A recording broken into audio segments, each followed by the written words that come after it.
back to his former White House press secretary and senior advisor and spokesman for America First Action, Sean Spicer, who's also a great dancer. Sean, what do you think about that? I think he's right. I mean, look, this is a guy who's blown through every political norm and hurdle that's been put in his way the last 4 years. And after seeing how many times people have tried to stop him and how much further he's gone and how much he's accomplished, I think he's going to walk away from this going, okay, what else you got? So you agree with the New York Times and the that's a first. right. Wait, pause. That's a first. And just the unshackled part is the Can part. you imagine? I mean, first of all, that assumes that he was shackled in the first place. I don't know what Trump unshackled means, but... Well, Gary Cohn, you say no tariffs. And John Kelly, you can't do that. Look, I think we've seen Trump unshackled for the last 3 years, and he's going to continue to forge ahead. And he's ran an unconventional campaign. He's run an unconventional administration. He's got things done. That's how he's going to walk into this next election. I think the voters are going to reward him for it. So are the Democrats just going to take their lumps? Oh, you're right. We shouldn't have done it because he was acquitted. Well, look, they've got to do two things. They're straddling, trying to keep their base pacified.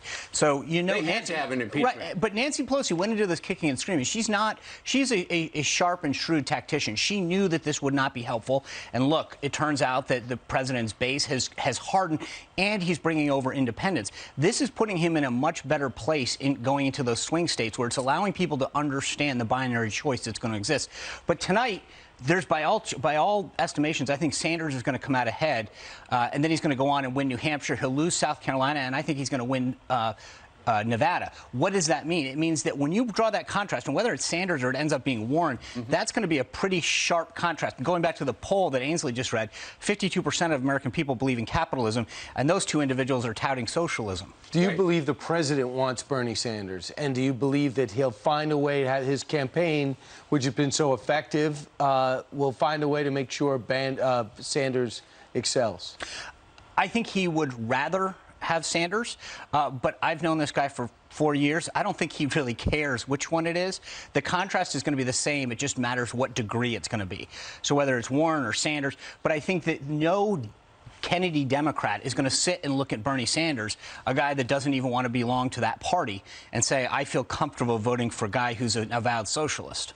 Today's big because it kicks off the election season with the Iowa caucus, and then you've got State of the Union on Tuesday, and then acquittal probably on Wednesday. What do you expect? And then New Hampshire. That's right, next week. What do you think the president will say? Will he use this? Will he talk about the impeachment and being acquitted? Look, I actually hope he stays focused on the accomplishments, because he's got a great story to tell. The economy's doing well. More people are back to work. He's delivered for the military, delivered for veterans, kept his promises on trade and foreign policy and so many other things. The more he reminds people what he's gotten done, he makes that choice a lot easier come November. And yesterday, the president's team bought 2 commercials on the Super Bowl. One was proof of performance, talking about the accomplishments. The other was about Alice Johnson. But by the way, I tweeted this out. It was actually fascinating, and I know that they probably pre-bake this.